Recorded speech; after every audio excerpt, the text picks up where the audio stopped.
ആ മസ്ജിദിന്റെ പേരിൽ തന്നെ ഉണ്ട് അത് മസ്ജിദ് അല്ല എന്നുള്ളത്. ജ്ഞാൻ വാബി എന്ന ശബ്ദം ഒരു സംസ്കൃത ശബ്ദമാണ്. ജ്ഞാനം എന്നാൽ അറിവ്, വാബി എന്നാൽ കുളം എന്നും കിണറെന്നും അർത്ഥമുണ്ട്.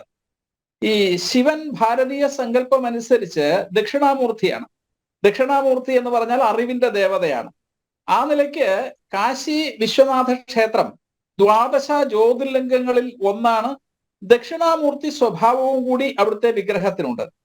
അതുകൊണ്ടാണ് ജ്ഞാനവാപി എന്ന പേര് വരുന്നത്. എന്ന് മാത്രമല്ല, ഇപ്പൊ മൂകാംബികയിലൊക്കെ പോയി കഴിഞ്ഞാൽ നമുക്കറിയാം, അവിടെ രാത്രിയിലെ കഷായ തീർത്ഥം വിദ്യാർത്ഥികളൊക്കെ കലാകാരന്മാരൊക്കെ വാങ്ങി കഴിക്കും.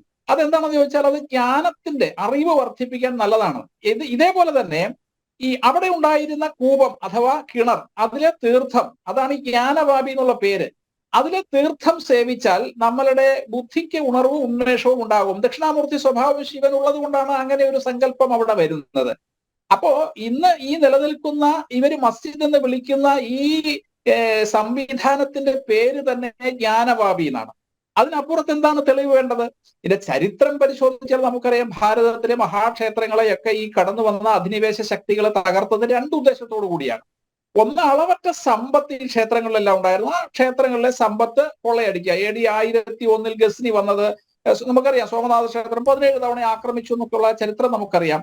അതിനുശേഷം ഈ കാശി വിശ്വനാഥ ക്ഷേത്രം ചരിത്രത്തില് ആദ്യം 1494 കുത്ബുദ്ദീൻ ഐബക്കാണ് ആക്രമിക്കുന്നത്.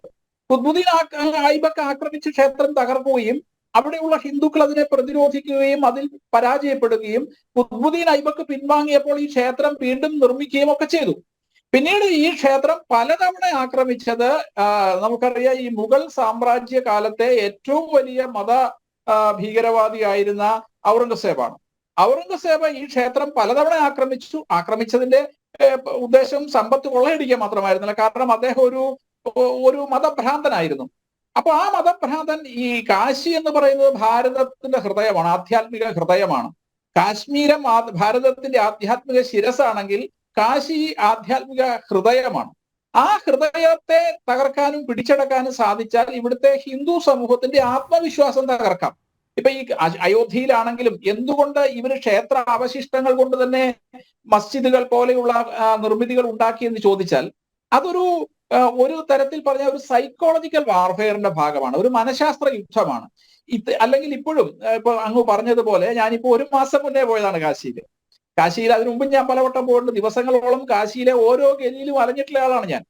അപ്പൊ ഈ 1 മാസം മുന്നേ പോയപ്പോൾ അവിടെ നടക്കുന്ന പുതിയ നിർമ്മാണ പ്രവർത്തനങ്ങൾ കണ്ടു. നരേന്ദ്രമോദി അവിടുത്തെ നമുക്കറിയാം സാമാജികനാണ്. അതുകൊണ്ട് തന്നെ ഇപ്പോ ഈ കാശി ആ കോറിഡോർ അതിപ്പം ഗംഗയുടെ കടവിലേക്ക് തുറന്നതോടുകൂടി അവിടെ വലിയ വികസനങ്ങൾ ഉണ്ടായി.